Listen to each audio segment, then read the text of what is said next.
Hi there, my name is Hidde, and together with my cameraman Dennis, we travel throughout Europe to interview alumni of the University of Twente.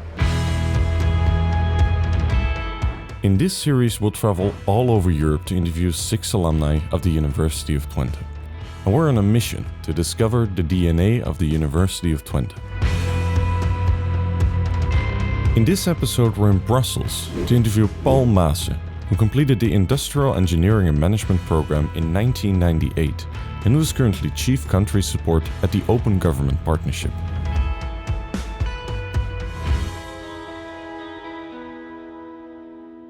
Hi, Paul. Hi.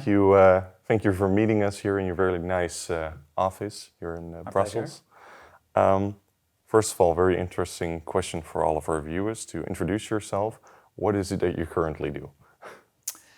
Yeah, so we're in Brussels. I'm Paul Maassen, and currently I work for an organization called the Open Government Partnership, which is a multilateral, multi-stakeholder organization with 78 member countries. Netherlands is a member, but also thousands of civil society organizations.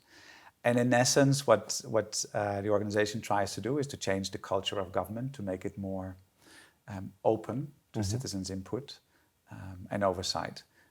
With the idea you get better government if you bring citizens back into the heart of government. And my role in it is I'm Chief Country Support, which means I lead a team across the globe in 15 different locations, about 25 people, that work directly with governments and civil society to open up government contracting, access to information laws, open data, digital governance, lobby reform, all of it. A lot of different things. Yeah. And you're just the managing overview person doing that? Yes. Sounds complex.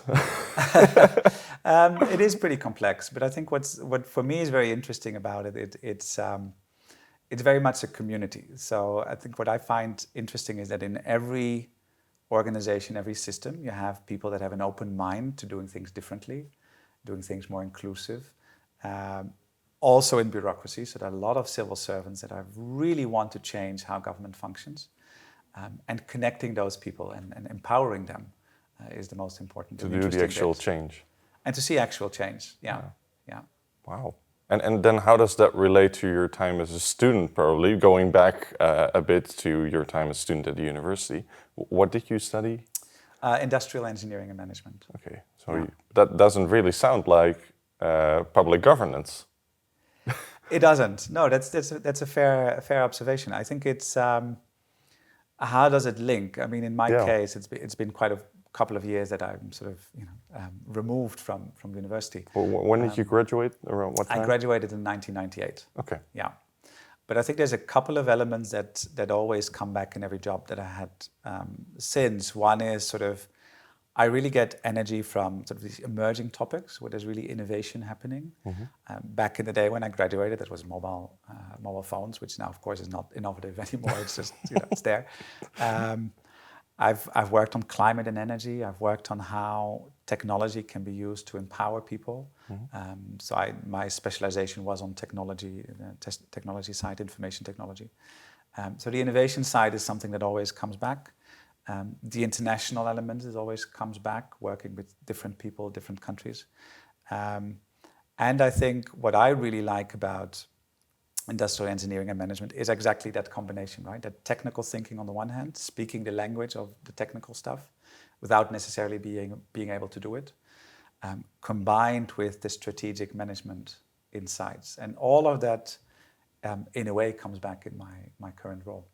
So you still use aspects of your study in your current day-to-day life, even though it's a completely different kind of environment and a completely different field of work that you're doing. Absolutely. I don't think there's a theory or a book that I still use. I mean, none of that has disappeared far away. But the mindset, the way of working, the no-nonsense style, I guess, of Twente specifically, but also that combination of not just doing business and business management, but combining it with the technology side.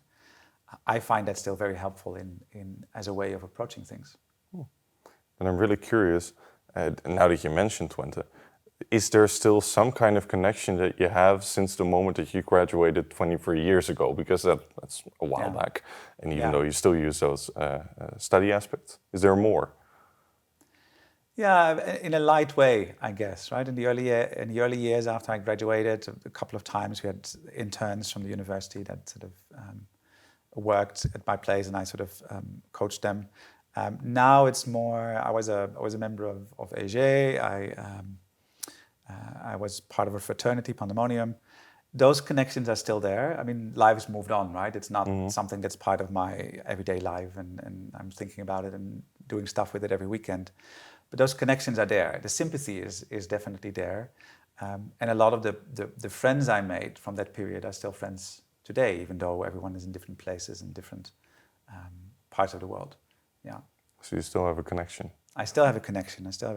And I think, for example, what AJ for me was that curiosity of traveling, of meeting different people, of getting energy from different contexts, and that's still there. I still love to travel, both privately and professionally. It's a shame that with COVID, I mean, it hasn't happened the last year and a bit.